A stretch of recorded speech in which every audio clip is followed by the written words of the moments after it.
Graham migrated to Sydney in 1884 but then returned to Europe in August 1888 and studied at Berlin, Vienna, and Paris. Degree of Edinburgh Medical School with gold medal for his thesis on hydatid disease in its clinical aspects. Returning to Sydney, he was appointed superintendent of the Royal Prince Alfred Hospital, which, largely by his influence, became an excellent training ground for the medical profession. From 1897 he was lecturer in midwifery at the University of Sydney, working under Thomas Peter Anderson Stewart, and held this position until 1912. He was founder of the Surgical Appliances Aid Society, the Crown Street Women's Hospital, the Trained Nurses Association, and was the first president of the New South Wales Dental Board.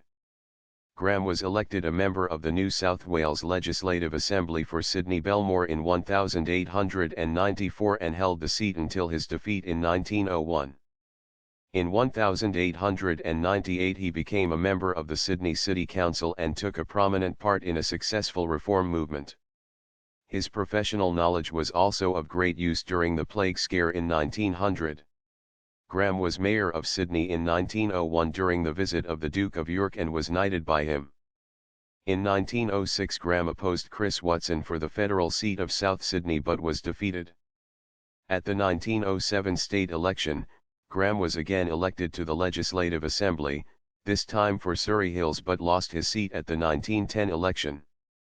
He was for several years vice president of the Liberal and Reformist Association, later the Liberal Association. Graham died at Sydney on March 8, 1913 and was buried in the Anglican section of Waverley Cemetery.